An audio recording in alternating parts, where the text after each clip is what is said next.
Hello दोस्तों, my name is Suresh. आज अपन यहाँ आरबीएसई बोर्ड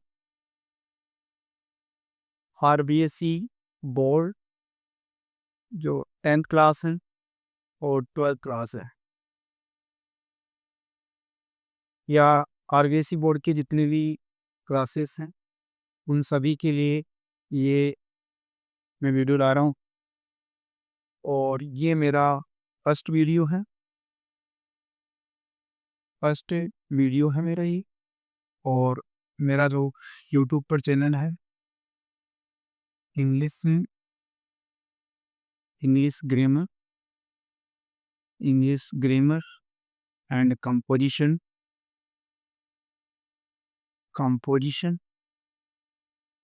विद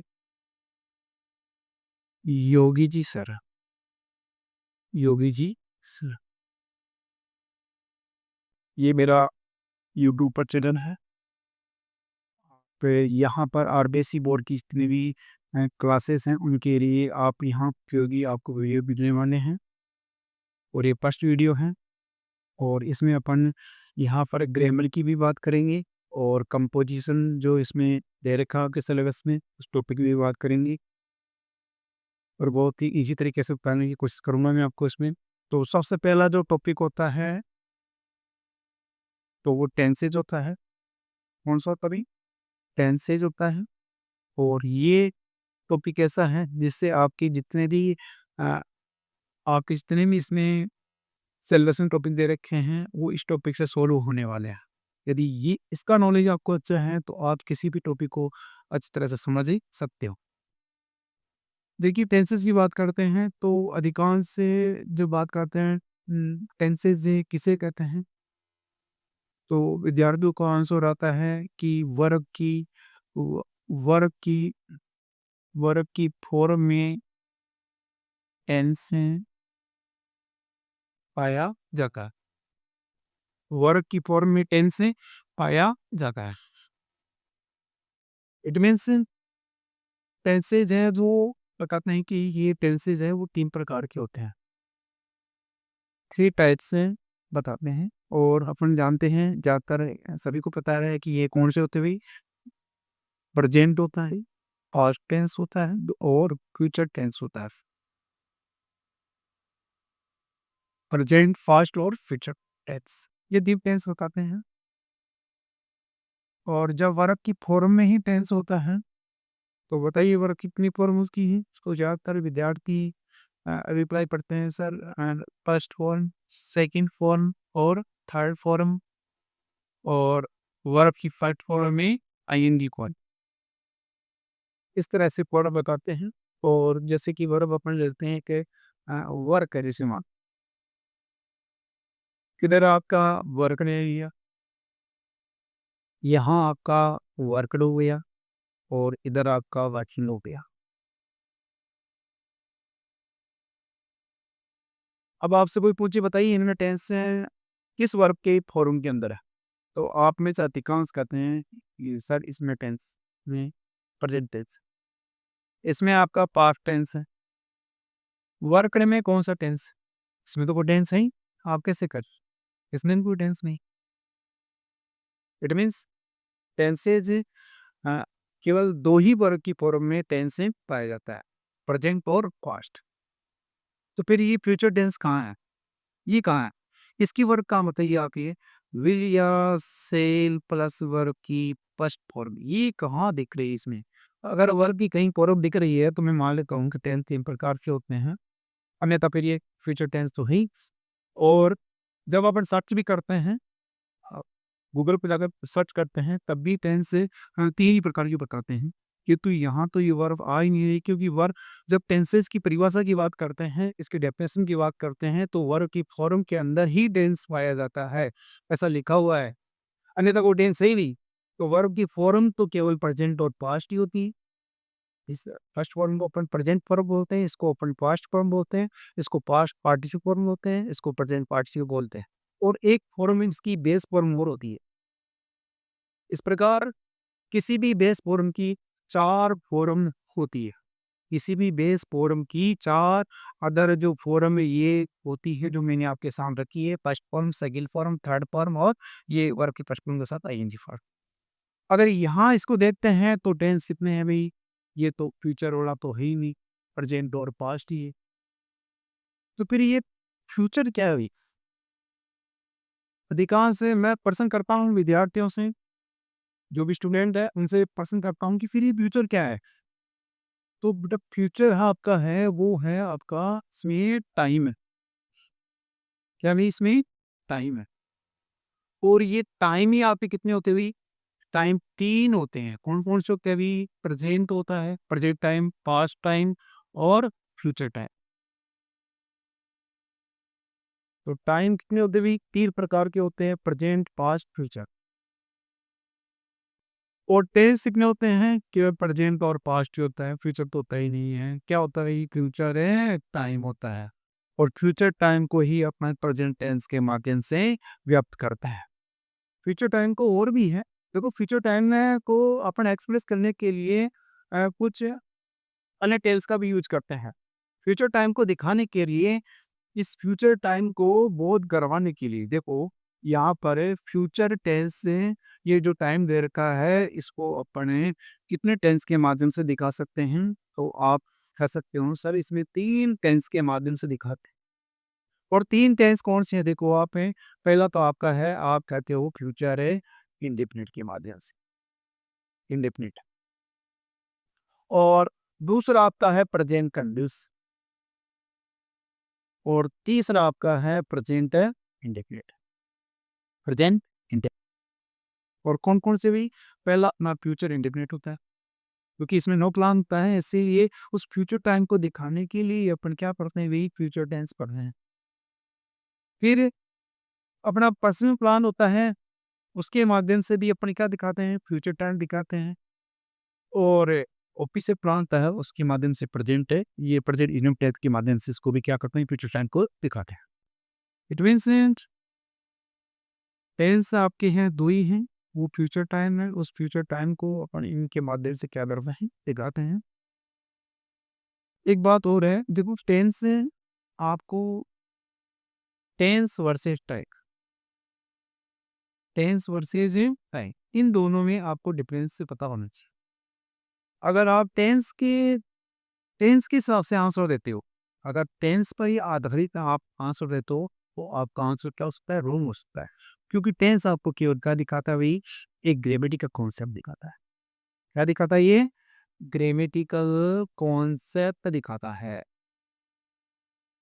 और इस ग्रामेटिकल कॉन्सेप्ट का मतलब क्या होता है भई आपका? ये केवल आपको शकल दिखाता है। और इधर टाइम की बात करें तो टाइम आपको क्या दिखाता है? ए जनरल कॉन्सेप्ट दिखाता है। क्या दिखाता है भई ये? जनरल कॉन्सेप्ट दिखाता है।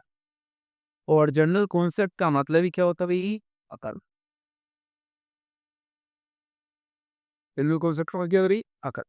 या आप देखो शकल के हिसाब से आप जब आंसर देते हो किसी भी क्वेश्चन का या जो भी क्वेश्चन आपके टेंस संबंधित परीक्षा में पूछा जाता है या पुटअप किया जाता है, तो यदि आप इसे टेंस की देखकर आप आंसर देते हो तो आपका 99 है ये 95 से लेकर 100% तक आपका आंसर थोड़ा-सा कभी गलत है, हो सकता है। और आप यदि यहाँ से आंसर देते हो अकल के हिसाब से तो आपका ये पूरा 100% सही होने वाला है। यानी कहने का मतलब है अपने को जब भी आंसर देना हो तो आप इस शकल और अकल दोनों का यूज करते हुए जब आंसर दोगे तभी आपका आंसर सही होने वाला है, अन्यथा आंसर आपका सही नहीं होगा। कैसे? फॉर एग्जाम्पल मैं एक आपको एग्जाम्पल दे फॉर एग्जाम्पल कैसे? जैसे देखो आपका ये हिंदी में एक वाक्य था, मैं उसे 5 वर्षों से जानता हूँ। मैं उसे 5 वर्षों से जानता हूँ। अब जब आप इसका आंसर देते हो कि बताइए टेंस कौन-सा? तो आप क्या करते हो? तापु इसको देखते हैं। और ताहू देखकर आप क्या देते हो, ये अंग्रेजी का इस प्रकार से यहाँ का सेंटेंस है, नो हरे फॉर हाईवे यट्स, ये आपका सेंटेंस था वो। जब आप हिंदी वाले को देखते हो तो आप यहाँ आंसर देते हो नो, और ये आंसर आपका क्या तभी रॉन्ग, क्योंकि आपने केवल क्या करा ये इसमें सकत, यानी आप केवल 95 है या 90% ही आप यहाँ इसको शकल को देखा है और शकल देखकर अपने आंसू दे दिए क्या भाई नो। तो अब आगे चलते हैं, थोड़ा आगे बढ़ा वो और 99% तक आगे बढ़ा। ये थोड़ा पहले शकल देखा और फिर उसने अकल लगाई, अकल लगाकर वो यहाँ आया कि 4 प्लस टाइम, 4 या since plus past one time expressive, इसको देखकर वो अकल लगाकर कहाँ गए 99% पर आए और उन्होंने कहाँ पहुंच गए, वो प्रेजेंट परफेक्ट कंटिन्यूस टेंस से पहुंच गए। उनको आंसर क्या निकला भाई, have been, have been knowing. तो ये आंसर भी उनका क्या निकला भाई, अभी तक 100% का आंसर नहीं आया क्योंकि वो 99% तक ही पहुंचे थे। शक्ल देखा और अकल उन्होंने लगाई और वो पूरी भी बताई, 99% पहुंचे और आंसर सुनाइए। तो उनका जो सही आंसर क्या होने वाला भाई, ये देखो इन्होंने एक बात यहाँ देखो, ये नो, नो कौन सी वर्ब भाई, स्टडी वर्ब है। और स्टडी वर्ब में आप जानते हो उसमें क्या नहीं होता है, आई जी नहीं रहती अपने साथ में, तो ऊपर क्या करते हैं एक पीछे आते हैं और एक पीछे आएंगे। तो बताइए वर्ब कौन सी आएगी भाई, आपकी आएगी, इसमें वर्ब आएगी आपकी हैव नॉन। अब ये आंसर आपका क्या होगा, सही। इसीलिए अब कह सकते हैं जब भी आप कोई क्वेश्चन को सॉल्व करो तो आपको शकल पर आप आंसर तक नहीं पहुंच पाओगे, ये शकल शकल देखकर आप आंसर तक नहीं पहुंच पाओगे। आपको उसमें क्या करना पड़ेगा, शकल के साथ में आपको अकल लगानी पड़ेगी और अकल लगाओगे तो आपका आंसर 100% सही निकलने वाला है। तो ये टेंस के ऊपर ही बेसिक नॉलेज की जानकारी थी जो मेरे को टेंस फॉर्म करने से पहले आपको ये बताना जरूरी था, क्योंकि जब बाद में ये जब कॉन्सेप्ट चलेंगे अब आप फिर ये क्वेश्चन करोगे सर ये कैसे हुआ, वो कैसे हुआ, इसीलिए मैंने ये आपके सामने यहाँ रखा है। तो टेंसेज है बेसिकली कितने प्रकार के होते हैं, 3 प्रकार के होते हैं, किंतु फ्यूचर टेंस तो होता ही नहीं है। फ्यूचर टेंस नहीं होता है बल्कि क्या होता है, फ्यूचर टाइम होता है। फ्यूचर टाइम को इस प्रेजेंट टेंस के माध्यम से व्यक्त करते हैं और फ्यूचर टेंस को अपन 3 टेंस के माध्यम से व्यक्त करते हैं। कौन-कौन से अपने, फ्यूचर इंडेफिनिट भी है, प्रेजेंट कंटीन्यूअस भी है और प्रेजेंट इंडेफिनिट। इन तीनों के माध्यम से फ्यूचर टेंस को दिखाते हैं। फिर बात करते हैं ये बट टेंस और टाइमिंग के अंदर है, टेंस और टाइमिंग के अंदर है।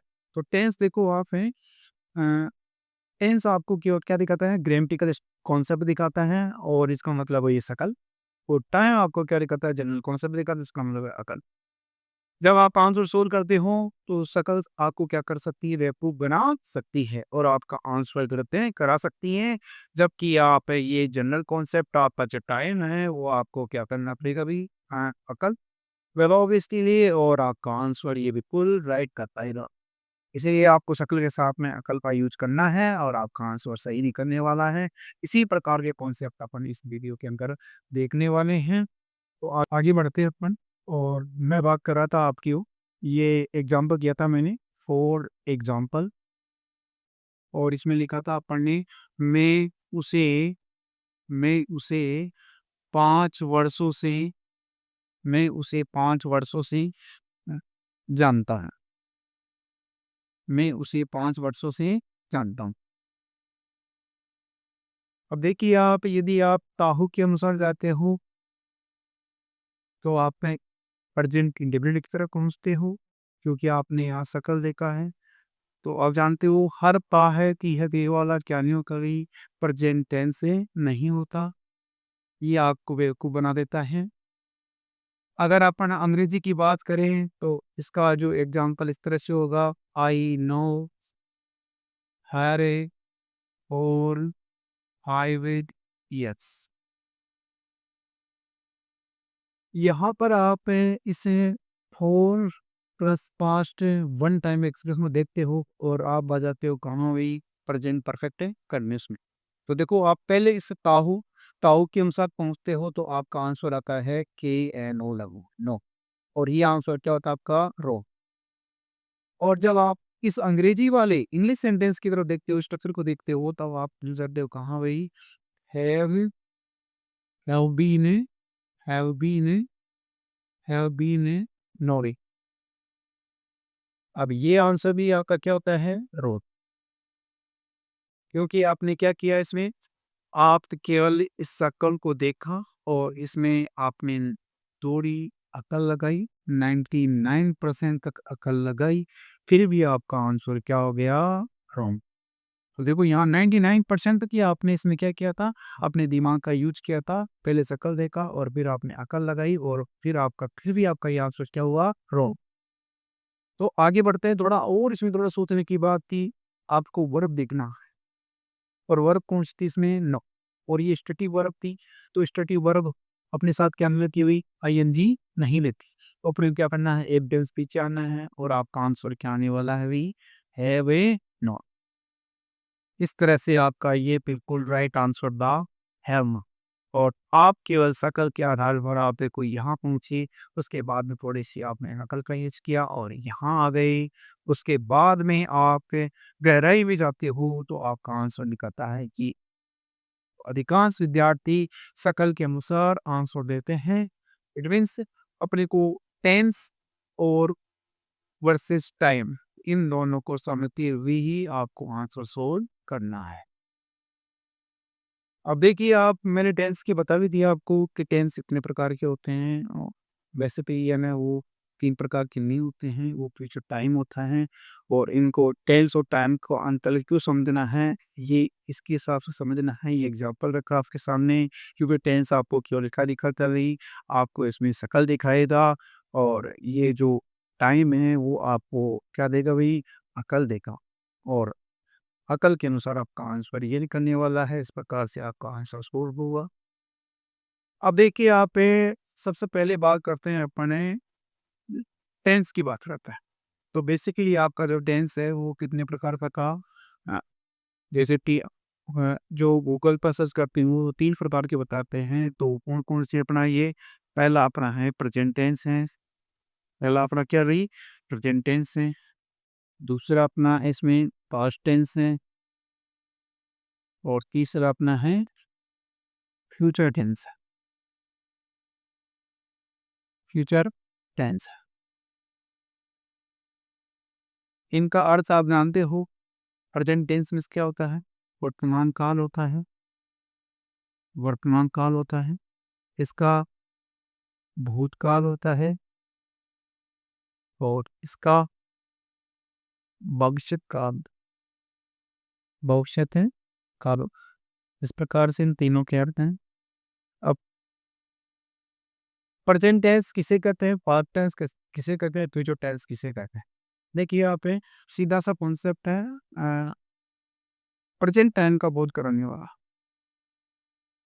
प्रेजेंट टाइम का बोध कराने वाला। प्रेजेंट टाइम का बोध कराने वाला क्या कराता भाई? प्रेजेंट टेंस कहलाता है। Express of a present time, a denote of a present time, it is called a present tense. और पास्ट टाइम में को एक्सप्रेस करने वाला क्या कहलाता है भाई? पास्ट टेंस कहलाता है। और फ्यूचर टेंस किसे कहते हैं? तो ये भी आपका क्या था भाई? फ्यूचर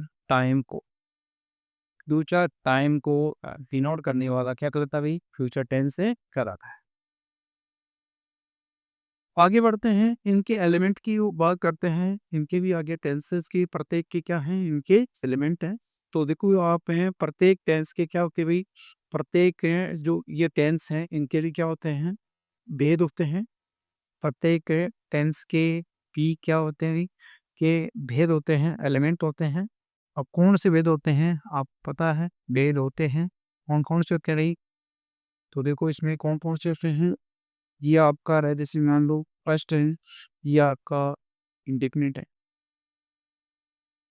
इंडेफिनिट है या इसी को बोलते हो कंट्रारी सिंपल, सिंपल टेंस।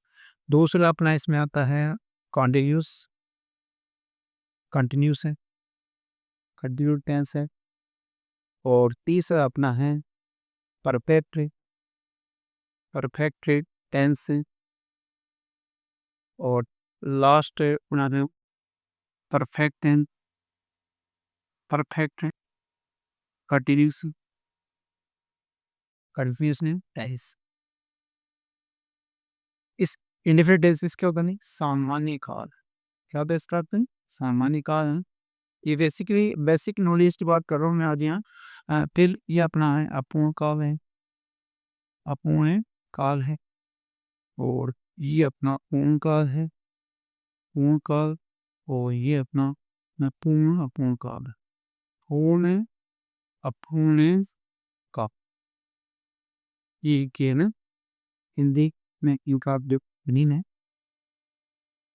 आगे बढ़ते हैं। अभी इनका भी क्या होता है, अपन इन प्रत्येक की बात करेंगे। अभी इनकी में क्यों नहीं, ये जो टेंस कितने प्रकार के होते हैं, उनके कितने भेद होते हैं, उनके नाम मैंने आप दिए रखे सामने। अभी इन भेदों के भी क्या होते हैं, जो इनके एलिमेंट है, इन जो क्लासिफाइड किया पढ़ने, इनके भी क्या होते हैं, इनके भी क्या होते हैं, वही सेंटेंस होते हैं। तो प्रत्येक जो आपकी भेद होते हैं, जो एलिमेंट होते हैं, इनके भी क्या होते हैं, भेद के भी, ये भी क्या होते हैं भाई, सेंटेंस कितने होते हैं, चार चार क्या होते हैं भाई, चार चार क्या होते हैं, सेंटेंसेज होते हैं। चार चार क्या होते हैं भाई, सेंटेंसेज होते हैं। कौन से होते हैं, तो इसमें आपने देखा होगा, ए पहला अपना है अफर्मेटिव सेंटेंस, जिसको आप किस नाम से जानते हो, पॉजिटिव सेंटेंस के नाम से जानते हो, प्रोनोटिक सेंटेंस है। बी अपना है इसमें नेगेटिव सेंटेंस है, नेगेटिव सेंटेंस है। सी अपना इसमें इंट्रोगेटिव सेंटेंस है, इंट्रोगेटिव सेंटेंस है। और डी अपना है लास्ट है इंट्रोगेटिव सेंटेंस। और ये अपना लास्ट इसमें डी इंट्रोगेटिव और negative sentence, interrogative and negative sentence, negative sentence. तो ये प्रत्येक वेद के भी क्या होते हैं, प्रत्येक वेद के भी चार चार सेंटेंस होते हैं। तो ये पूरी टेंस की परिवार है एक तरह का, पूरा, हाँ, होल परिवार इसका। और जिनके बारे में आपको पता होना चाहिए। अब अफर्मेटिव सेंटेंस क्या होता है भाई, स्वीकारात्मक वाक्य होता है। नेगेटिव सेंटेंस क्या होता है, नकारात्मक वाक्य होता है। इंट्रोगेटिव सेंटेंस पर्सन से होता है। इंट्रोगेट नेगेटिव सेंटेंस पर्सन से कोई नकारात्मक पर है। आपको ये आपसे पूछिए कि अफर्मेटिव सेंटेंस किसे कहते हैं, तो किसे कहते हैं बताइए। देखिए, अब अफर्मेटिव सेंटेंस किसे कहते हैं, तो ऐसे वाक्य जिसमें किसी कार्य या बात को स्वीकार किया जाता है, वो क्या कहता है भाई, अफर्मेटिव सेंटेंस कहलाता है। नेगेटिव सेंटेंस किसे कहते हैं, ऐसे वाक्य जिसमें किसी कार्य या बात को स्वीकार नहीं किया जाता है, वो क्या कहलाता है भाई, नेगेटिव सेंटेंस कहलाता है। इंट्रोगेटिव सेंटेंस ऐसे वाक्य जिसमें किसी कार्य या बात के विषय में प्रश्न पूछा जाता है, उसे क्या कहते हैं भाई, इंट्रोगेटिव सेंटेंस कहते हैं। और ऐसे वाक्य जिसमें किसी कार्य या बात के विषय में प्रश्न पूछा जाए और उसे नकारा जाए, स्वीकार नहीं किया जाए, वो क्या कहलाता है, इंट्रोगेटिव एंड नेगेटिव सेंटेंस कहलाता है। तो इस प्रकार अपने टेंस के जो बेसिक नॉलेज की बात थी, वो यहाँ इस वीडियो के माध्यम से मैंने की है। आई होप मेरा ये वीडियो आपको पसंद आया होगा। यदि पसंद आया है तो इसको लाइक करना, सब्सक्राइब करना। मैं आपके लिए जो आरबीएससी बोर्ड 10th और 12th के जितने भी इंग्लिश ग्रामर के और जो कंपोजिशन आपके जो सिलेबस में दे रखे हैं, वो सारे वीडियो आपके सामने लाने वाला हूँ। और मैं बिल्कुल शॉर्ट में बात करने वाला हूँ, बेसिक के कॉन्सेप्ट को रख के ही बात करूँगा। इसमें मैंने केवल आपको इस टेंस के बारे में पूरा जो इसका ढांचा था, इसका जो स्ट्रक्चर था, वो आपके सामने पेश किया है। तो मिलते हैं अगले वीडियो में। Thank you.